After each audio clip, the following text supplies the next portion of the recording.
చేస్తే అలా ఉంటారు. బట్ మా తల్లిగారు అయితే ఆమె ఆమె ప్రేమ ఎట్లుంటుందంటే నేను ఏ తల్లిని అలా చూడలేదనుకుంటా ఈ లోకంలో. అటువంటి ప్రేమ మాపై చూపించింది. ఆమె ప్రేమ మరవడం చాలా కష్టంగా ఉంది. ఆమె ఎంతగానో ప్రేమించి మాకు ఏదైనా చిన్న గాయమైనా అసలు మాకు ఏడుపు రాకుండా ఆమె కళ్ళ నుంచి నీళ్ళు వచ్చేవి.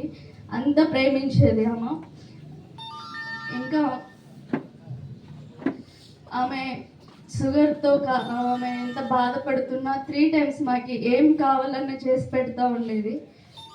ఏది మేము అడిగినా ఆమెకి ఎన్ని పెయిన్స్ ఉన్నా, కాళ్ళ నొప్పులు ఎన్ని ఉన్నా కూడా ఆమె ఏం పట్టించుకోకుండా అన్నీ ఏది కావాలన్నా మా బ్రదర్ కానీ ఏది కావాలంటే అది చేసి పెడతా ఉండేది.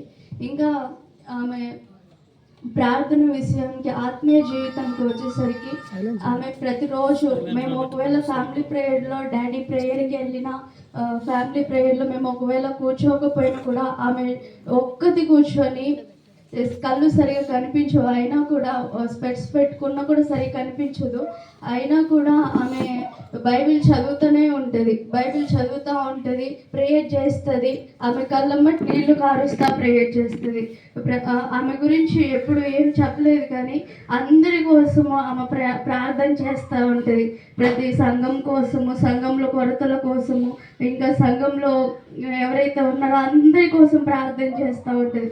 ఆమె చెప్పాలంటే జ్ఞానవంతురాలు తన ఇల్లు కట్టుకుంటుంది అన్న వాక్యము ఆమె జీవితం నెరవేర్చింది. ఎలా అయితే మమ్మల్ని కూడా పిల్లల్ని చూస్తే చాలామంది అంటారు చాలా మంచి పిల్లలు అన్నట్టుగా. అది అంతా ఆమె ఎలా పెంచిందో ఎలా చేసిందో తెలియదు. బట్ ఆమె మాకు ప్రేమ చూపించిన విధాన్ని బట్టి మేము కూడా జ్ఞానవంతులుగా ఆమె నుండి మేము నేర్చుకున్నాం.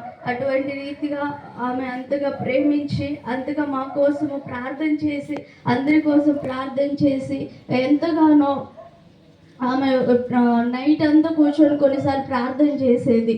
మా డాడీ వచ్చేంత వరకు చేసేది. మేము కూర్చొని వెళ్ళిపోయిన తర్వాత కూడా డోర్ వేసుకొని ఒక్కటి ప్రార్థన చేస్తూ ఉంటుంది, వాక్యం చదువుతూ ఉంటుంది. అంతగా ఉండేది. అలాగే ఇంకా ఎంత అంటే అసలు ఆమె ప్రేమ వర్ణించలేము. మా డాడీని కానీ అందరినీ కూడా మేము మాట్లాడలేదంటారు, కానీ మాతో అయితే చాలా ఫ్రెండ్లీగా ఉంటుంది.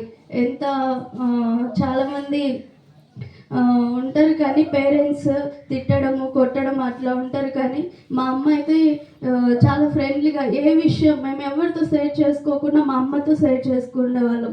మా డాడీతో కూడా మాట్లాడడానికి భయం వేస్తుంది, కానీ మా అమ్మ అమౌంట్ విషయంలో కానీ ఏది కావాలన్నా మా అమ్మనే అడిగేవాళ్ళం.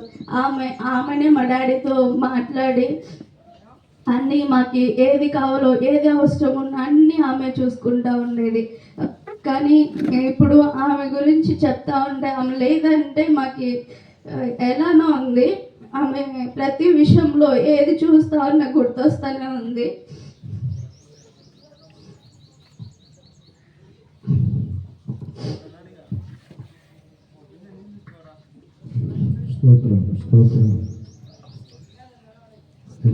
దేవుడు ఆమెను పిలుచుకున్నాడు.